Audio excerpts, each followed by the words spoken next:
สบายดีทุกคน เดี๋ยวคลิปนี้คอยจะมาถ่ายรีวิวห้องนอนของแรงงานลาวที่มาเฮ็ดงานในประเทศไทยนะทุกคนเนาะเดี๋ยวไปเบิ่งไปชมกันเลยเนาะว่าสิเป็นจังไรเนาะเดี๋ยวสิเปิดกล้องหลังให้เบิ่งเด้อนี่เนาะมาเบิ่งกันเลยนี่อันนี้ก็จะมีห้องคือกันเนาะอันนี้ก็จะเป็นห้องหนึ่งบ่มีคนนอนเนาะเป็นห้องว่างบ่มีคนนอนเนาะเป็นแบบนี้เลยทุกคนนี่เนาะประมาณนี้เลยในห้องนึงนี่อันนี้อีกห้องสองห้องเบอร์สองนะทุกคนนะเดี๋ยวจะให้เบิ่งคลิปกว้างๆกันเนาะนี่ห้องหนึ่งห้องสองห้องสามห้องสี่ห้องห้าห้องหกนี่เนาะอันนี้สิพาไปเปิดเบิ่งห้องเบอร์สองกันเนาะห้องไม่มีคนนอนนะมีคนนอนอยู่ห้องนี้มีคนนอนอยู่ห้องนี้เนาะเบอร์สองประมาณนี้เลยเนาะทุกคนเนาะนี่เนาะอันนี้ก็บอลนางลินนางยังเนาะอันนี้ห้องนี้ก็บ่มีคนอยู่ว่ะเปิดเบิ่งกันประตูห้องก็โอ้โหทุกคนนี่ห้องนี้บ่มีคนอยู่ห้องเปล่าๆเนาะประมาณนี้เลยนะนี่เนาะจะมีศาสตร์จังซี่เลยทุกคนผู้ใดที่มาเฮ็ดงานใหม่ๆกันเนาะประมาณนี้ห้องเบอร์สามเบอร์สี่เบอร์สามไปอยู่ใส่คือมีเบอร์สี่ทั้งนี่เนาะอันนี้ก็มีคนอยู่นี่บ่กล้าเปิดเนาะเจ้าของเขาไปเฮ็ดเพียกไปหารับจอบนี่ครับอันนี้ก็มีคนอยู่นี่เนาะ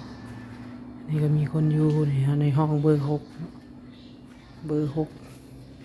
อันนี้ก็มีคนอยู่แต่ว่าเขาไปเฮ็ดเวียกเนาะอันนี้บ่มีคนอยู่แต่มีมาอยู่เนาะ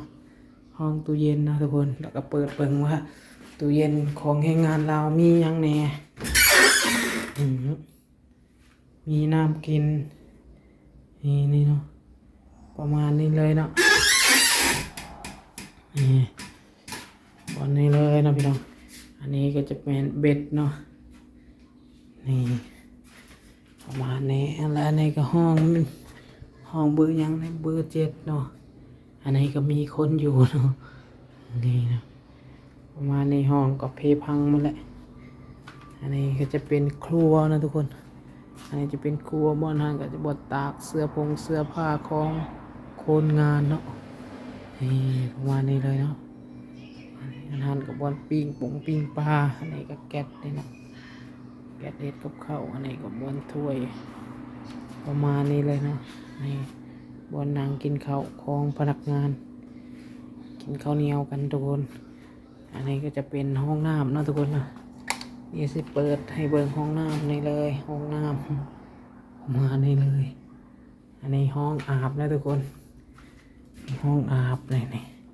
โอ้สบู่ไผ่ลืมเก็บไว้นะนี่เนาะห้องอาบน้ำทุกคนนี่เลยนะน้ำก็ใสเย็นจิ้วไม่ได้เย็นนะยำหนาวก็อุ่นๆเนาะอันนี้ก็จะบอลล้างถ้วยนะพี่น้องเนาะบอลล้างถ้วยนี่รีวิวให้ครบแบบเรียวๆเลยประมาณนี้นะประมาณนี้เนาะทุกคนเนาะอันนี้จะเป็นห้องไออุ่นประมาณนี้เลยมีรถทีบอันนี้จะเป็นปูนขาวที่รองานเนาะปูนขาวที่เขารองานแล้วยังไม่ได้ไปทิมประมาณนี้แหละอันนี้ก็ตั้งท่านประธานนะทุกคนนี่ก็มีรถทีบประมาณนี้เลยนะอันนี้ก็จะเป็นประตูเข้าเฮ็ดงานเนาะเข้าเฮ็ดงานเลิกงานมาแล้วก็เข้าไปนอนเนาะนี่เนาะเข้าไปนอนอยู่นี่นี่ตอนเช้ามาแล้วก็ตื่นเลยเข้าไปเฮ็ดงานแต่แรงเลิกงานมาลงมาหันกินข้าวแล้วอาบน้ำนอนประมาณนี้นี่อันนี้จะเป็นลุงรอนะทุกคนอันนี้จะเป็นลุงรอเดี๋ยวจะเปิดให้เบิ่งเตาต้ม 1,000 องศาเนาะนี่นะพี่น้อง ประมาณนี้เลยบอลเฮ็ดงานลงรอคือลงรอประมาณนี้ประมาณนี้เนาะพี่น้องเนาะก็คือตังอะไรกันตังเก่าเพื่อนเอามาแต่บ้านลูกพี่แล้วก็มานั่งลินเนาะประมาณนี้เลยนี่เนาะเดี๋ยวก็จะมาถ่ายกันด้านหลังให้เบิ่งนะพี่น้องเลยนี่เนาะจะนั่งแบบนี้เลยเนาะตังเก่าเพื่อนมันหักแล้วเพิ่นก็เอามาให้นั่งลินนั่งหยังเนาะประมาณนี้เลยนะพี่น้องถ้ามาคลิปก็รีวิวแบบนี้ก็อย่าลืมกดไลค์กดติดตามเพื่อเป็นกำลังใจด้วยนะครับทุกคนนี่เนาะประมาณนี้เลยนี่แหละบอนนอนกันเนาะหลายปีแล้วน่าจะเป็น10 ปีแล้วมั้งแบบนี้เนาะประมาณนี้นะพี่น้องเนาะนี่คนกันนั่งเป็นประธานบริษัทเลยเนาะ โอเคนะพี่น้องประมาณนี้นะเดี๋ยวพี่น้องเวียนหัวเนาะประมาณนี้เลยว่ามีอย่างไรนะพี่น้องรีวิวบลายคนงานทักคนงานคนงานตอนนี้ก็ประมาณอยู่ที่6 คนนะพี่น้องเนาะงานกับบหลายคนกับประมาณ6 คนเนาะ6-7 คนสิมาอีกบืนในผู้ว่าก็สิมานี่หรือสิไปใส่เป็นผู้หญิงเนาะมาครับพวกเขาบอหรือว่าเฉลยกับบุ้งเนาะคลิปนี้ก็จะประมาณนี้นะพี่น้องเนาะถามมีอย่างเดียวก็จะทายให้เบิ่งอีกเนาะแมลงอาจจะไปถ่ายคลิปอยู่สวนเนาะเพื่อจะได้คลิปไปลงให้ทุกคนได้เบิ่งให้พี่น้องได้เบิ่งนะทุกคนเนาะนี่นะประมาณนี้นะ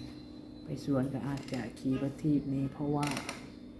ผมมีรถจักรแล้วรถจักรก็จะเอาไปรับจ็อบแล้วก็ไปตกเบ็ดเนาะประมาณนี้อันนี้ก็บันไดเฮ็ดเองนะบันไดเฮ็ดเองก่อนขึ้นเฮ็ดงานเนาะเมื่อก่อนแถวนี้มันจะหกหมดเลยเนาะแต่ว่าเข้ามาปี2026ในเฮ็ดใหม่ฮะเฮ็ดใหม่เฮ็ดให้มันแบบว่างามขึ้นเนาะเฮ็ดให้มันดีขึ้นโอเคนะพี่น้องนะซ้ำให้ได้นะบ๊ายบายอย่าลืมกดไลค์กดติดตามเลยเด้อพี่น้องเด้ออย่าลืมกดไลค์กดติดตามให้ผมด้วยนะครับขอบคุณและขอบใจทุกคนนะครับ